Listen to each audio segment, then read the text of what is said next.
The city was winding down for the night. Outside the bus windows, the glow of street lamps blurred softly against the glass, melting into lines of amber and blue. Snow hadn't started yet, but the air hinted at it, quiet, heavy, and cold. The kind of cold that reached through your coat and nudged your bones, making every small comfort feel like a gift. Inside the half-empty bus, the seats creaked with each gentle turn of the road. Most passengers kept their heads down, eyes on, their phones or lost in the dark windows, watching their reflections grow older with each passing stop.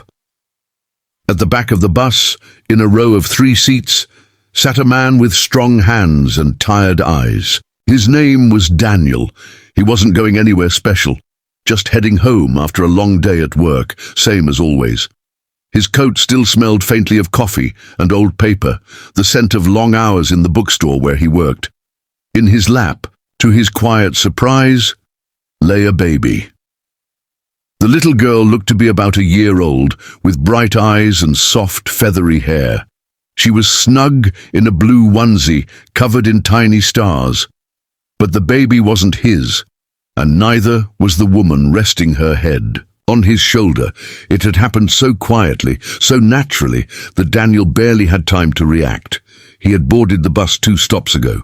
When he sat down, he noticed a young mother already there, holding her sleeping child. She looked exhausted, her body slumped, her arms wrapped tightly around the baby. Her blonde hair was pulled back in a messy ponytail, strands sticking out, like the wings of a bird. She wore a flannel shirt over a white tank top, and her legs were tucked up beside her, like she was trying to disappear into the seat. Then, slowly, she had leaned to one side. Not toward the window, not into her own space, but toward him. Before he could shift or say anything, her head was against his shoulder. Just like that, her breathing softened, steady and deep, and the baby, almost by instinct, had curled up in his lap. Daniel froze. He didn't move, didn't speak. He just sat there, holding a stranger's child, while her mother slept on his shoulder, as if this were the most natural thing in the world. For a long moment, he stared at her, then at the baby, then out the window. Outside, the lights drifted by like stars. He should have woken her, said something, tapped her gently and offered her an apology, or maybe asked for one, but he didn't. Something about the moment felt delicate, fragile, as if speaking might break the spell. He could feel the weight of her head, the way it sank into his shoulder with quiet trust. And beneath that, he could feel the slow pulse of her fatigue, how deep it went. Daniel glanced down at the baby again. Her tiny hand was curled into his coat, fingers twitching in sleep. Her cheeks were round and pink, her lips pursed into a peaceful little pout. Every so often, she'd blink once, drowsy but curious, as if trying to remember whose arms she was in. And Daniel smiled. He hadn't smiled like that in a long time. He wasn't used to holding children. His life had been quiet for years. Books, coffee, the occasional conversation with customers. He had no wife, no children, just a quiet apartment filled with shelves and silence. But now, here on this worn city bus, something inside him softened. Maybe it was the baby's calm breathing. Maybe it was the way the mother trusted the world enough to fall asleep beside a stranger. Or maybe it was just the warmth of shared stillness. 3 people in a moving world, holding on to a single moment of peace. He looked at the woman again. Her features were delicate but tired. There were faint smudges beneath her eyes, the kind that come from too many nights of too little sleep. But even in rest, her face held something calm, something brave.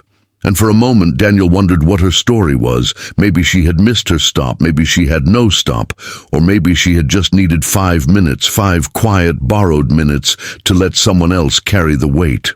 As the bus rolled forward, the lights inside dimmed slightly and the engine hummed like a lullaby. Outside, snow finally began to fall, light and slow, as if the sky itself was pausing for breath.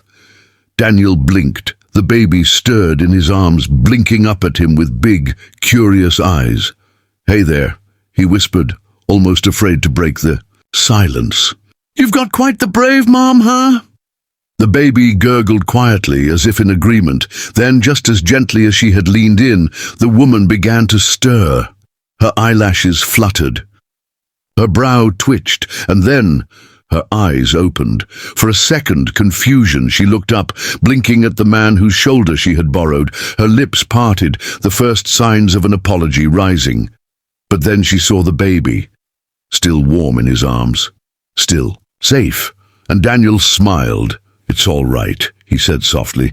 "You looked like you needed the rest." The woman stared for a moment longer, then she smiled too. It wasn't a big smile, just a quiet one, the kind you give when someone does something. Kind without asking why. "I'm sorry," she whispered. "I didn't mean to." "It's okay," Daniel said again. "Really." She sat up slowly, brushing her hair back, eyes still heavy. The baby reached for her, and Daniel handed her over with gentle hands. "Thank you," the woman said, holding her child close again. "I'm Daniel," he said, almost as an afterthought. She paused. "Rachel," she replied. They sat in silence a moment longer, side by side. The bus rolled on, and outside, the snowfall thickened into soft, glowing layers. Daniel glanced sideways at her. "You heading somewhere?" he asked. Rachel hesitated. "Trying to," she said. "I just needed a break." Daniel nodded. "We all do sometimes." She looked at him then, really looked, and for the first time she didn't see a stranger. She saw a man with kind eyes, with quiet hands, who had held her child like it mattered. They rode 3 more stops together, wrapped in the hush of snowfall and flickering city lights. No more words were needed. Just the soft rhythm of the wheels beneath them, the shared warmth between near strangers. When Rachel stood up to leave, she paused. "Thank you, Daniel," she said again, her voice steadier now. He smiled. "Take care of each other." And then she stepped off the bus and into the snow, her child tucked safely in her arms. Daniel watched them disappear into the soft white light. And for the first time in years, he didn't feel alone. He touched the place where her head had rested, still warm on his shoulder. Wrong man, maybe. But for one quiet, snow-slowed evening, maybe he had been the right one.